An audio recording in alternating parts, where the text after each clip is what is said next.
President Trump had a viral moment on Friday when a boom microphone accidentally boomed him in the face and he reacted. Gaza, Mr. President, obviously you're concerned about the situation in Gaza. Elon Musk's son, Lil X, takes a flight on Marine One at the White House with President Donald Trump and billionaire Elon Musk to Joint Base Andrews. You got a friend in me. You got a friend in me.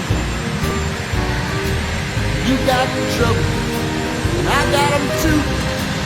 There isn't anything what you do for you. We stick together, see it through, 'cause you got a friend. During President Trump's speech at the Department of Justice on Friday, he discussed the DOJ and the FBI investigations and trials against him, stating that have been attacked more than anyone in the U.S. history. I was attacked by a political opponent, and probably it helped that I was attacked more than anybody in the history of our country. Alphonse Capone, the great Alphonse Capone, legendary, Scarface, was attacked only a tiny fraction of what Trump was attacked. And maybe it worked out well. I don't know. If I had to give it up, I probably wouldn't, but only because I've gone through it. But I wonder what the difference would be. Maybe they helped get me elected by those margins, the big mandate that we received. But you can't go after your political opponent. Nobody's ever seen anything like it, actually. SpaceX has launched the Crew 10 mission to the International Space Station to relieve the NASA astronauts, Suni Williams and Butch Wilmore, who has been on the space station over 9 months due to technical issues with their Boeing Starliner spacecraft.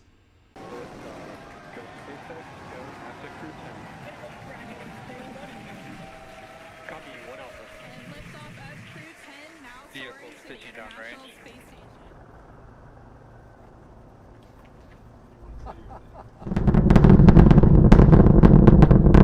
That's the largest structural load that the vehicle will see on ascent. Vehicle supersonic. On Saturday, US fighter jets took off from aircraft carrier in Yemen to conduct an airstrike against the Houthis.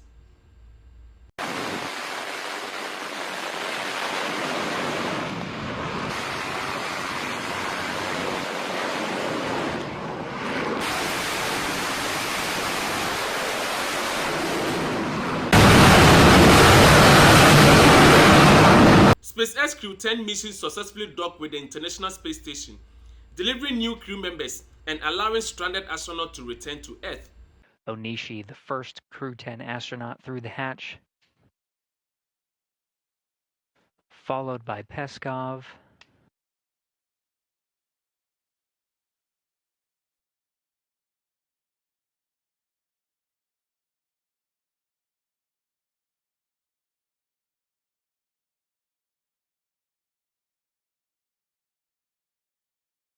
During President Trump's speech at the Department of Justice on Friday, he talked about his shooting incident and mentioned that his ear still hurts.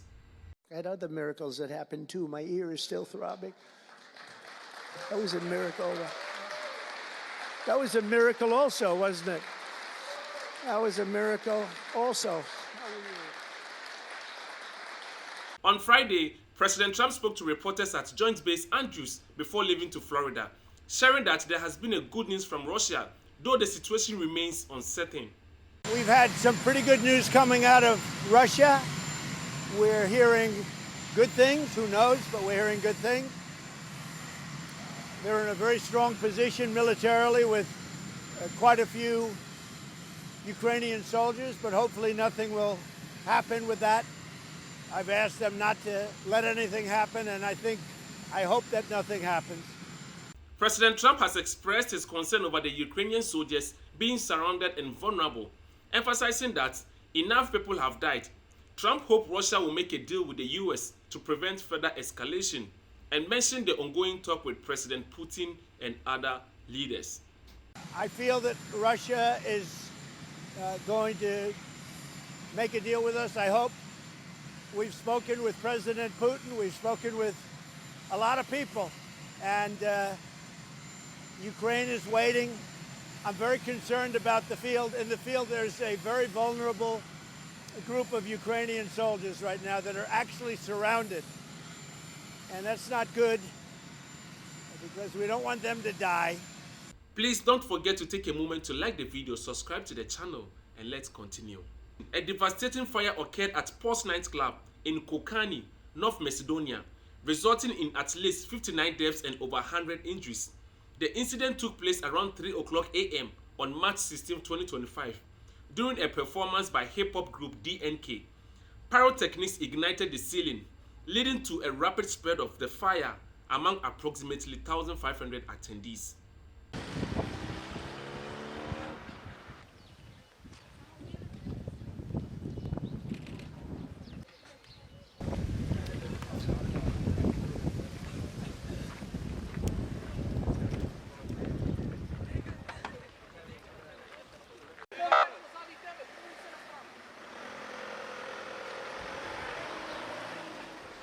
President Donald Trump made his 6th visit to Palm Beach, Florida, since the start of his second presidency. Trump brought billionaire advisor and Dodge leader Elon Musk with his young son X on March. What's that, brother? What's up? He lines with the...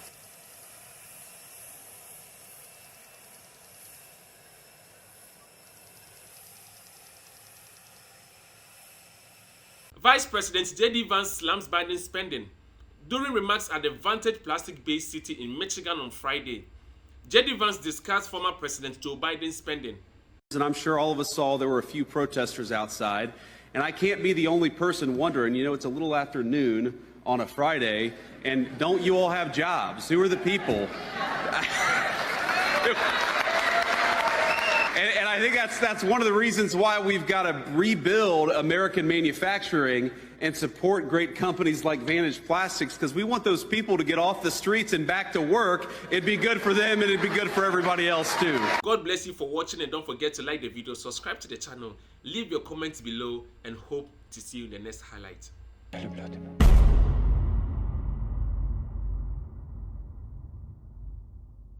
President Donald Trump said on Monday he is revoking Secret Service protection for Hunter and Ashley, former President Joe Biden's children.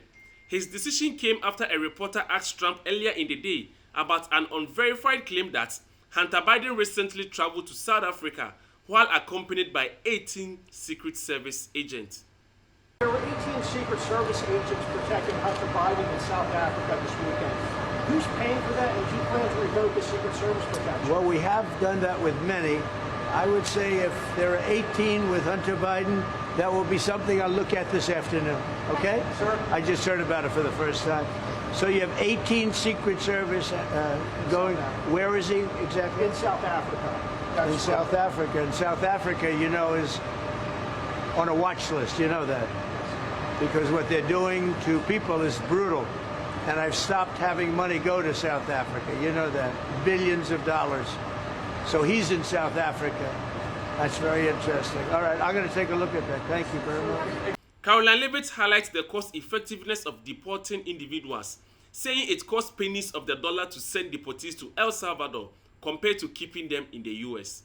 It was approximately $6 million to El Salvador for the detention of these foreign terrorists. And I would point out that is pennies on the dollar in comparison to the cost of life and the cost it would impose on the American taxpayer to house these terrorists in maximum security prisons here in the United States of America. And I would echo the message of our Secretary of State, Marco Rubio, who expressed his gratitude to President Bukele and El Salvador's government for their cooperation in this deal.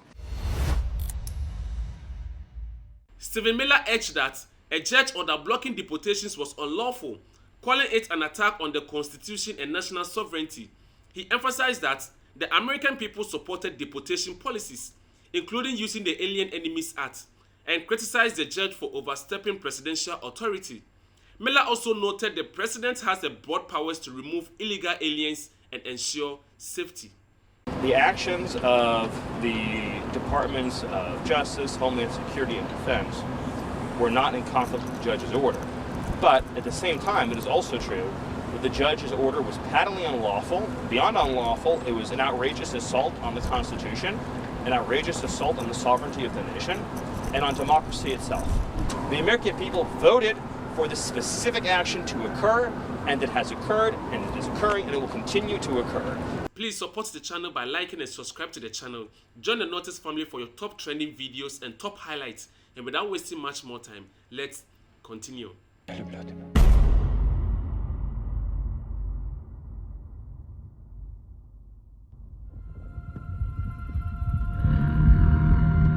A federal judge ordered the Trump administration to bring back the U.S. Agency for International Development, which is the USAID, on Tuesday while the case continues.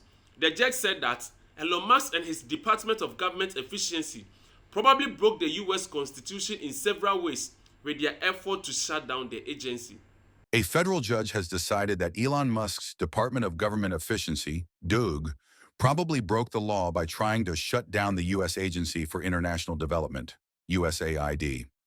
The judge ordered them to stop shutting things down, including firing employees and closing offices, and said they must restore email and computer access for USAID workers. NASA astronauts Sunita Williams and Wilmore have safely returned to Earth after unexpectedly prolonged mission aboard the International Space Station, initially launched in June 2024 for an 8-day mission. Their return was delayed due to propulsion issue with Boeing Starliner capsule. This led to an extended stay over 9 months, during which they celebrated multiple holidays in space. Coming from the WB-57 high-altitude plane, and there you see it on your screen, drogue deployment. Drogue descent rate nominal. You can hear the crowd here. Visual on 2 healthy drogues. The crowd here very excited as Dragon Freedom continues to make its way back to planet Earth.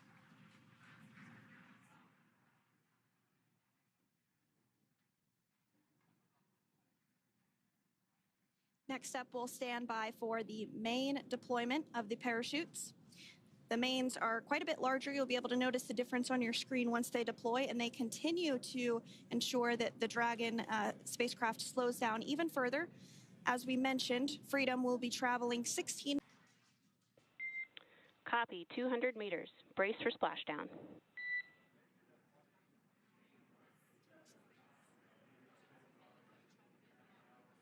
As you can see there on your screen, continuing to monitor progress of the Dragon spacecraft.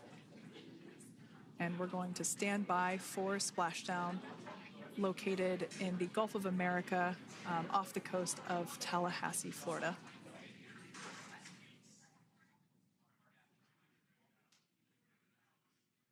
And splashdown. Crew 9 back on Earth.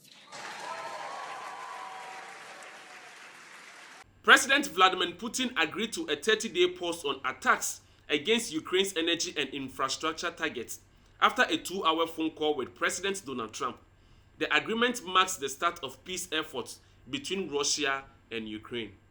Russia President Vladimir Putin agreed Tuesday to immediately implement a 30-day pause on striking Ukrainian energy and infrastructure targets following a highly anticipated phone call with President Donald Trump that lasted more than 2 hours.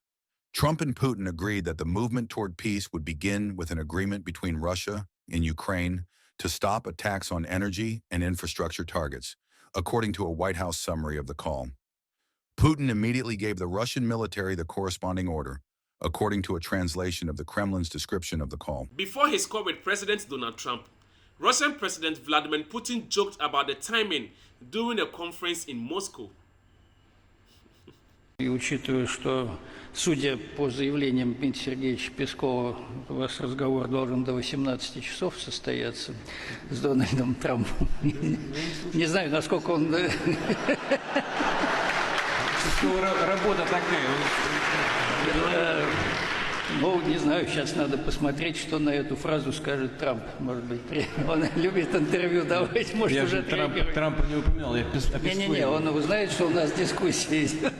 NASA stranded astronauts have finally come back to Earth after spending 9 months on the International Space Station. They were with Crew 9 astronauts, NASA Nick Hague and a Russian astronaut. A recovery ship pulled the capsule from the water and placed it on the deck.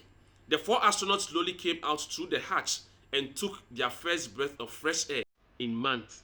And that is NASA astronaut Nick Hague, commander of Crew 9. Now out of Crew Dragon Freedom. Some smiles, thumbs up, and a wave. Can't get any better than that. Next up, out of the capsule, we expect Roscosmos cosmonaut Alexander Gorbanov. That is none other than Sonny Williams. Big smile, big waves. That leaves NASA astronaut Butch Wilmore. Once again, some elation and cheers there. Israeli airstrikes in Gaza have resulted in over 400 Palestinian deaths, ending a ceasefire that had lasted since January. These strikes targeted Hamas positions but also affected civilians, including women and children. In response, Israeli Prime Minister Benjamin Netanyahu vowed to continue military operations until all hostages taken by Hamas are freed and the group is dismantled. Israeli airstrikes on Gaza have killed over 400 Palestinians, according to Gazan officials. The attacks targeted multiple areas, causing widespread destruction and civilian casualties. The ongoing violence has exacerbated the region's humanitarian crisis, with rescue operations and medical teams struggling to manage the high number of casualties. International calls for a ceasefire and investigations into the airstrikes have grown amid mounting global concern.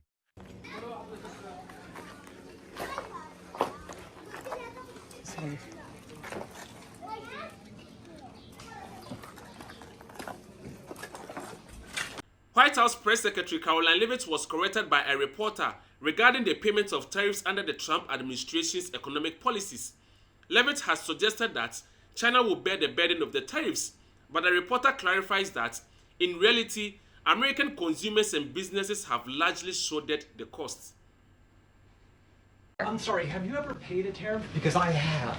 That's they it. don't get charged on foreign companies, they get charged on the importers. And ultimately, when we have fair and balanced trade, which the American people have not seen in decades, as I said at the beginning, revenues will stay here, wages will go up, and our country will be made wealthy again. And I think it's insulting that you are trying to test my knowledge of economics and the decisions that this president has made. I'm now regret giving a question to the Associated Press. Mary. God bless you for watching, and don't forget to like the video, subscribe to the channel, leave your comments below, and hope to see you in the next trending topic.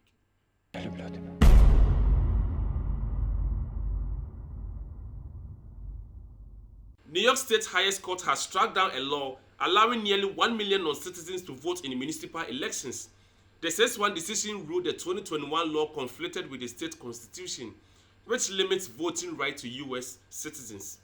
New York State's highest court has blocked a controversial law that would have made nearly 1 million non-citizens eligible to vote in municipal elections. The decision halts a measure that aimed to extend voting rights to legal residents and other non-citizens in New York City's local elections. President Trump has stated that teachers are vital to the country and will be well supported regardless of the union membership. He believes states will better care of teachers than the current system, and emphasize the importance of teachers working with parents and others for a stronger education system. I want to just make one little personal statement. Teachers, to me, are among the most important people in this country, and we're going to take care of our teachers. And I don't care if they're in the union or not in the union. That doesn't matter. I believe the states will take actually better care of them than they are taken care of right now. We're going to love and cherish our teachers along with our children, and they're going to work with the parents, and they're going to work with everybody else, and it's going to be an amazing thing to watch. Tom Homan responded bluntly to judge's deportation flight hot, stating that while he respects the legal process, ICE will continue its work. He emphasized that arrests and deportations, particularly of public safety and national security threats, will not stop. Homan highlighted that ICE has already arrested 40,000 individuals since President Trump took office, and nothing, including court ruling, will stop them from making the country safer. I've been clear. I'll let DOJ fight that out. I'm not a lawyer. I'm a cop, so we'll let the lawyers fight it out. But bottom line is we're not going to stop doing what we're doing. We're going to arrest aliens today. We're going to arrest TDA today. We're going to deport TDA today. We're going to deport criminals every single day. ICE is out there right now. I just looked at the numbers. There are about 40,000 arrested by ICE in the interior since President took office. The vast majority of them being public safety threats and national security threats. They're not going to stop us. The district court judge isn't going to stop us from making this country safe again. We're going to keep moving forward. This is the moment federal ICE agents arrested Mahmoud Kali, an outspoken anti-Israel figure, on phone as they take swift action in his dorm room. The arrest is captured on video by his wife, who filmed the entire interaction. You're going to be under arrest. So turn around, turn around, turn around, turn around, turn around. Okay, let's not. Okay, he's not resisting. He's giving me his phone. Okay, he's not. I understand. He's not resisting. Like, there's no use for this. Don't worry about it. You're going to have to come with us. Don't worry. I'm coming with you. No worries. No one's resisting. No one's getting worked up. You guys really don't need to be doing all of that. Please support by liking and subscribing to the channel and join the Notice family for your top trending videos and top highlights. And without wasting much more time, let's continue.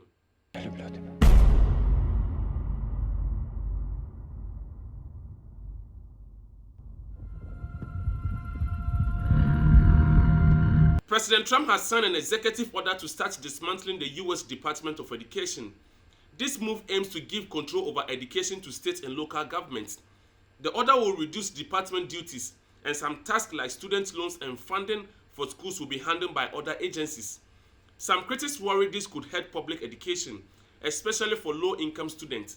However, fully closing the department would need approval from Congress, which may be a big challenge. President Trump has signed an executive order aiming to dismantle the U.S. Department of Education, directing Education Secretary Linda McMahon to initiate the process. This move seeks to transfer educational authority back to state and local governments, fulfilling a long-standing conservative objective. The order proposes reducing the department's functions, with certain responsibilities like student loans, Pell Grants, and Title I funding to be reassigned to other agencies.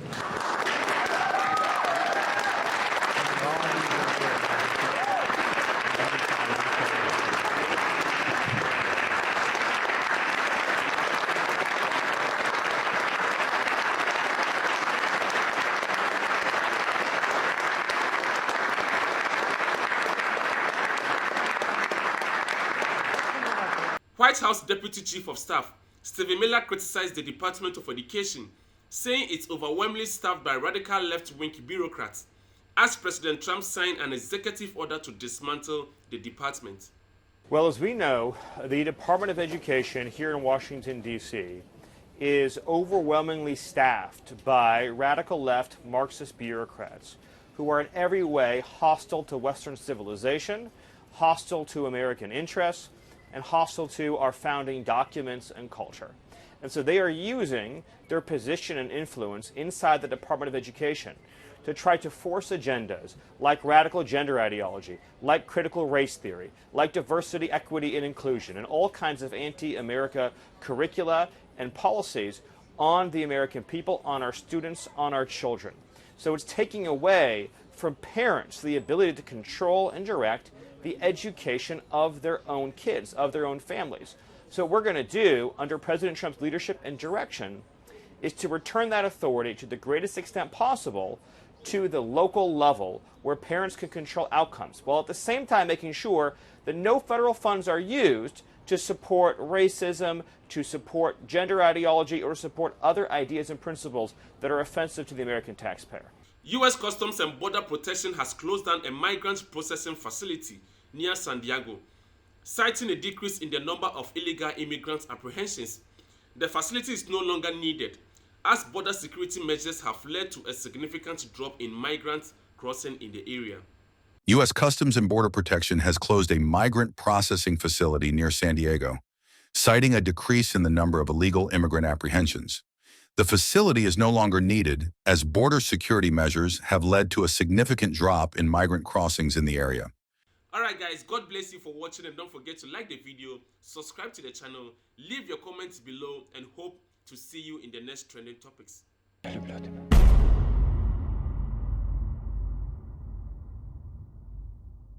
The first step is still an unconditional ceasefire, even if there are some paths that still need to be taken to get there.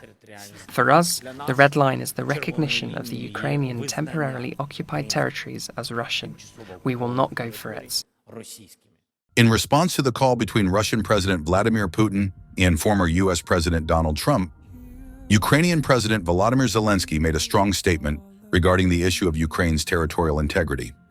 Zelensky declared that recognizing any part of Ukraine's occupied territories as Russian would be a red line for Ukraine. This statement came amid increasing concerns in Ukraine over international recognition of the Russian annexation of Crimea and other parts of Ukrainian territory which Russia had illegally occupied since 2014. The call between Trump and Putin reportedly touched on issues surrounding the war in Ukraine and potential shifts in international policies. Trump's previous comments have sometimes suggested more leniency toward Russia, raising alarms in Ukraine about the possible erosion of international support for their territorial claims. Zelensky's red line statement emphasized that any moves by international leaders, including Trump, to acknowledge Russian control over occupied Ukrainian land, such as Crimea or parts of the Donbass region, would undermine Ukraine's sovereignty and could lead to a breakdown in diplomatic relations. He reiterated that Ukraine would not tolerate any actions that would legitimize Russian territorial claims over Ukrainian land. До оборони, і це гарантія, що життя не буде зруйновано. Це готовність. Що стосується територій... As for the territories, this will probably be one of the most sensitive and difficult issues in the upcoming negotiations. The first step is still an unconditional ceasefire, even if there are some paths that still need to be taken to get there. For us, the red line is the recognition of the Ukrainian temporarily occupied territories as Russian. We will not go for it.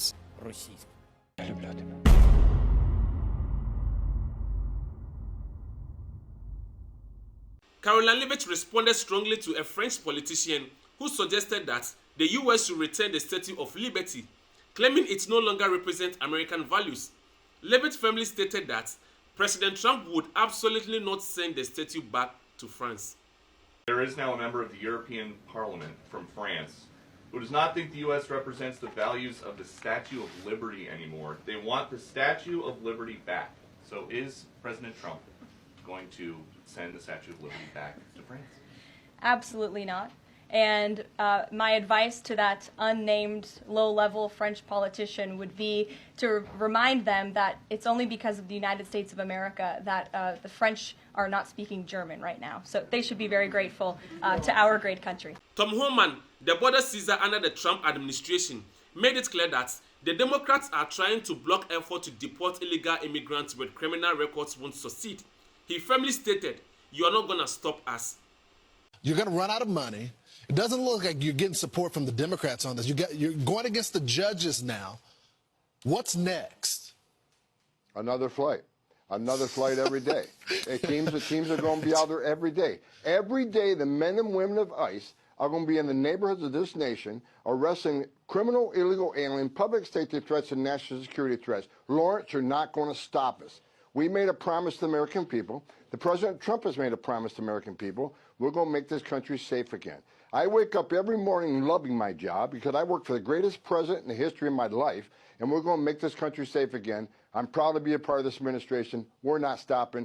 I don't care what the judges think. I don't care what the left thinks. We're coming. During a recent White House event celebrating St. Patrick's Day, Conor McGregor, the renowned MMA fighter, expressed strong criticism of Ireland immigration policies. Standing alongside White House Press Secretary Caroline Leavitt, McGregor labeled the current immigration system a betrayal of the Irish citizens. And it's high time that America is made aware of what is going on in Ireland. What is going on in Ireland is a travesty. Our government is the government of zero action with zero accountability. You know, our money is being spent on overseas issues that has nothing to do with the Irish people. The illegal immigration racket is running ravage on the country. There are rural towns in Ireland that have been overrun in one swoop, that have become a minority in one swoop. So issues need to be addressed, and the 40 million Irish Americans, as I said, need to hear this, because if not, there will be no place to come home and visit. You know, Ireland is at the cusp of, you know, potentially losing its Irishness, and I'm here to raise the issue and highlight it. You know, it's also St. Patrick's Day, so a little bit of celebrations for sure. Thank you for being here, and take a moment to support the channel by liking the video, subscribe to the channel, join the Notice family for your top highlighted, top trending videos, and without wasting much more time, let's continue.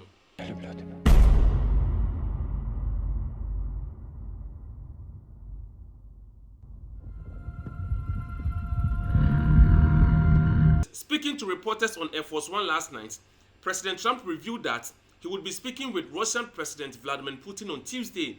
The conversation is part of his effort to mediate and help end the ongoing Russia-Ukraine war. Announced maybe by Tuesday. I'll be speaking to President Putin on Tuesday. And a lot of work's been done over the weekend. We want to see if we can bring that war to an end. Maybe we can, maybe we can't, but I think we have a very good chance.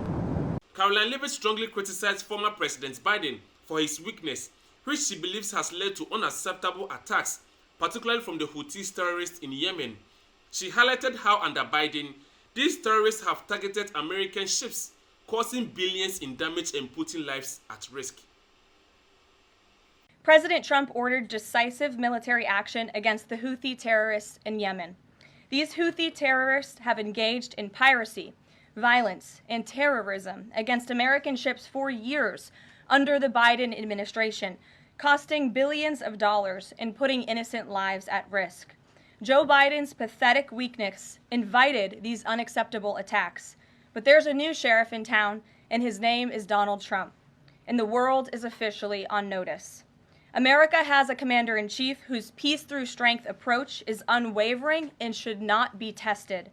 Former President Obama emphasized the need for tough decisions to reduce deficits, including cutting billions from programs that people care about. He pointed out that eliminating pointless, wasteful spending, such as a government-funded website for a folk music group of forest rangers called the Fiddling Foresters, as a prime example of waste that should be eliminated. Everyone knows that getting rid of the deficit will require some tough decisions, and that includes cutting back on billions of dollars in programs that a lot of people care about. But what should be easy is getting rid of the pointless waste and stupid spending that doesn't benefit anybody. Waste we should be getting rid of even if we didn't have a deficit. Did you know the federal government pays for a website devoted to a folk music ensemble made up of forest rangers? They're called the Fiddling Foresters. Speaking to reporters on Air Force One last night, President Trump was asked directly if he violated judge order by deporting alleged Venezuelan gang members. Pay attention and listen to what he said. Mr. President, did the administration, actually speaking of orders, violate Judge Boasberg's order in sending back the Venezuelan gang members and not bringing the plane back? I don't know. You have to speak to the lawyers about that. Are you planning to do more deportations? I can tell you this, these were bad people. That was a bad group of, as I say, hombres. That was a bad group. When you look at them and you look at the crimes that they've committed, you take a look. You don't get any tougher, you don't get worse than that. You understand that. So, but you'd have to ask the lawyers, yeah. President Donald Trump has announced that his administration will release approximately 80,000 pages of documents related to the assassination of President John F. Kennedy, Senator Robert F. Kennedy, and Dr. Martin Luther King Jr. This release is set for Tuesday morning, which is today, following an executive order he signed earlier this year amid of declarifying records associated with this historical event. We are tomorrow announcing and giving all of the Kennedy files. So people have been waiting for decades for this, and I've instructed my people that are responsible, lots of different people, put together by Tulsi Gabbard, and that's going to be released tomorrow. President Trump slammed an NBC reporter when directly questioned about his past use of an auto pen. The heated exchange unfolded as the reporter raised the controversy surrounding Trump's use of the device to sign documents. Trump responded sharply, refusing to directly address the question. You have criticized President Biden for using AutoPen in the last few days. Have you yourself ever used AutoPen, sir? Yeah, only for very unimportant papers. And I don't call them unimportant. If you do letters where people write in and, you know, they'd love to have a response, and we'll write responses, and I'll sign them whenever I can, but when I can't, I, would use an AutoPen. But to use them for what they've used them for is terrible. Yes, sir. And when you signed the CR, Who are you with? Sir, I'm with NBC News. Oh, that's the same one. I don't want to talk to NBC anymore. I think you're so During a tour at the Kennedy Center, President Trump spoke to reporters and previewed his upcoming call with Russian President Vladimir Putin. Trump mentioned that he is working to save Ukrainian soldiers who are currently surrounded, highlighted his effort to help resolve the ongoing conflict. Tomorrow I'm speaking with President Putin of Russia to save some soldiers who are in deep trouble. They're captured. Essentially, they're surrounded by Russian soldiers. So I give you a lot of different things in one news conference, but it's a big deal. They're surrounded by Russian soldiers, and I believe if it wasn't for me, they wouldn't be here any longer. I was able to get them not to do anything at this moment. But it's a bad situation in Russia, and it's a bad situation in Ukraine. What's happening in Ukraine is not good. Thank you for watching, and don't forget to like the video, subscribe to the channel, join the Notice family, and hope to see you in the next trending topic.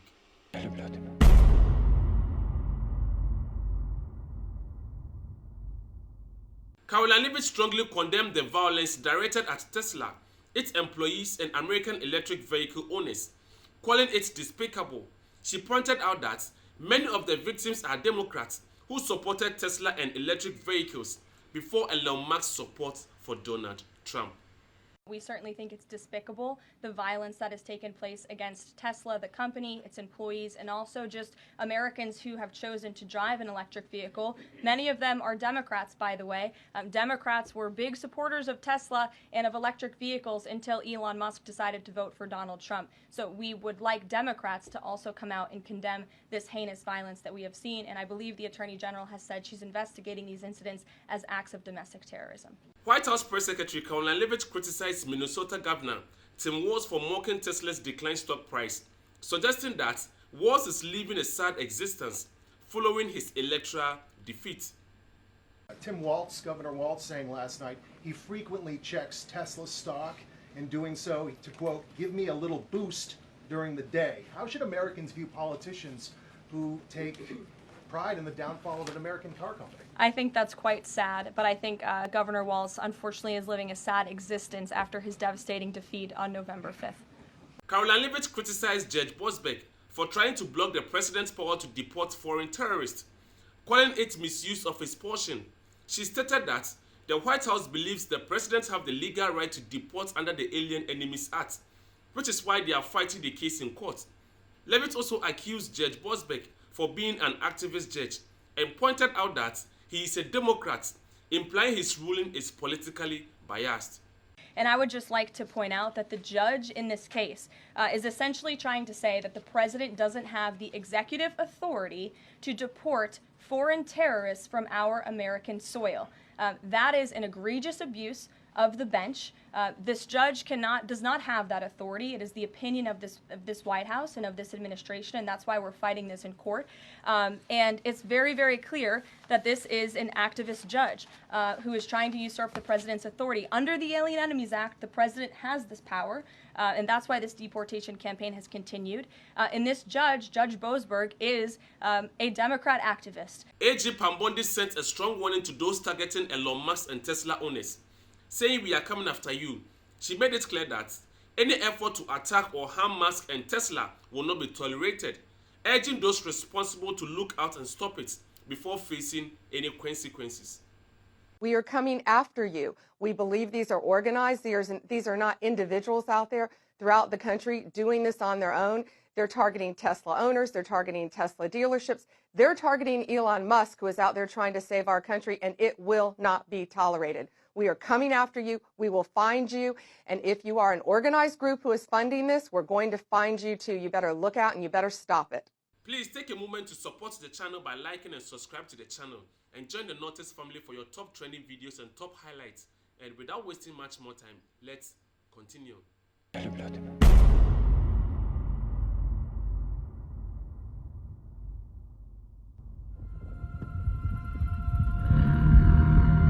Caroline Leavitt firmly responded to a reporter's question about why the White House is refusing to release the names of deportees sent to El Salvador.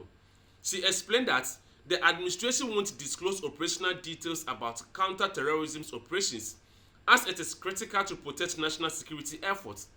Leavitt emphasized the high confidence the administration has in U.S. agents like ICE and Customs and Border Patrol, who are dedicated to targeting criminal and terrorist elements. Back to those deportations. deportation flights to El Salvador. Can the administration provide any more details on how authorities determined that each of those men were in fact members of a gang? And if the White House can publish images, photos, videos of those men, why can't the administration just release basic information like their identities and names? We are not going to reveal operational details about a counterterrorism operation, but what I can assure you, as I said on Monday, we have the highest degree of confidence in our ICE agents and our Customs and Border Patrol agents who have committed their lives to targeting illegal criminals in our country, particularly foreign terrorists, and they had great evidence and indication. They have the highest degree of professionalism, and they were 100% confident in the individuals that were sent home on these flights and in the president's executive authority to do that. To follow up, I know in the last briefing you cited privacy concerns as a reason why the administration may not be able to reveal the identities. What exactly are the privacy rights of immigrants who were deported that the administration says were dangerous enough to be sent to El Salvador and sit in a prison? Again, as I just said, we're not going to reveal the operational details of a counterterrorism operation for quite obvious reasons. We're trying to combat terrorism here in the United States of America. We are not going to tolerate such behavior by men pretending to be women. White House Press Secretary Karoline Leavitt says President Trump firmly believes there are only two sexes and remains committed to defending the rights of women and girls. The president has made it incredibly clear that it is the policy of this administration that there are only two genders, male and female, only two sexes rather, male and female, and that we are not going to tolerate such behavior by men pretending to be women. The president will continue to strongly stand for the rights of women and girls, not just in sports and on athletic fields, but also in private spaces like locker rooms and bathrooms. This is a clear concerted effort by leftists who don't like this president and are trying to slow down his agenda, said White House Press Secretary Karoline Leavitt, who shared eye-opening statistics from the Harvard Law Review that exposed the motive for Democratic federal judges opposing Trump administration policy. 67% of all of the injunctions in this century by partisan activists in the judicial branch have come against President Donald Trump, and 92% of those have been from Democrat-appointed judges. This is a clear, concerted effort by leftists who don't like this president and are trying to impose or slow down his agenda. The White House provided an update on the Russian-Ukraine peace talks following a fantastic conversation between Zelensky and Donald Trump on Wednesday. Press Secretary Karoline Leavitt stated that Trump agreed to seek additional weapons for Ukraine, while Zelensky committed to halting attacks on Russian energy assets, in line with an agreement Russia made earlier in the week. Today, President Trump and Ukraine's President Volodymyr Zelensky had a fantastic phone conversation. President Zelensky thanked President Trump for a productive start for the work of the Ukrainian and American teams in Jeddah on March 11th. The meeting of the senior officials from both nations significantly helped in moving toward ending the war. President Zelensky thanked President Trump for the support of the United States, especially the Javelin missiles that President Trump was first to provide in his efforts towards peace. The leaders agreed Ukraine and America will continue working together to bring about a real end to the war, and that lasting peace under President Trump's leadership can be achieved. President Trump fully briefed President Zelensky on his conversation with Putin and the key issues discussed. They reviewed the situation in Kursk and agreed to share information closely between their defense staffs as the battlefield situation evolved. President Zelensky asked for additional air defense systems to protect his civilians, particularly Patriot missile systems, and President Trump agreed to work with him to find what was available, particularly in Europe. The two leaders also agreed on a partial ceasefire against energy. Technical teams will meet in Saudi Arabia in the coming days to discuss broadening the ceasefire to the Black Sea on the way to a full ceasefire. They agreed this could be the first step toward the full end of the war and ensuring security. President Zelensky was grateful for the president's leadership in this effort and reiterated his willingness to adopt a full ceasefire. President Trump also discussed Ukraine's electrical supply and nuclear power plants. He said that the United States could be very helpful in running those plants with its electricity and utility expertise. American ownership of those plants would be the best protection for that infrastructure and support for Ukrainian energy infrastructure. President Zelensky also thanked President Trump for continuing to push humanitarian concerns, including the exchange of prisoners of war. He noted they had just had a successful exchange and thanked the president for his leadership on that. President Trump also asked President Zelensky about the children who had gone missing from Ukraine during the war, including the ones that had been abducted, and President Trump promised to work closely with both parties to help make sure those children were returned home. They agreed all parties must continue the effort to make a ceasefire work. The presidents noted the positive work of their advisors and representatives, especially Secretary Rubio, National Security Advisor Mike Waltz, Special Envoy Kellogg, and others. The presidents instructed their teams to move ahead with the technical issues related to implementing and broadening the partial ceasefire. The presidents instructed their advisors and representatives to carry out this work as quickly as possible. The presidents emphasized that in further meetings, the teams can agree on all necessary aspects of advancing toward lasting peace and security. Alright guys, thank you for watching, and don't forget to like the video, subscribe to the channel, leave your comments below, and hope to see you in the next trending topics.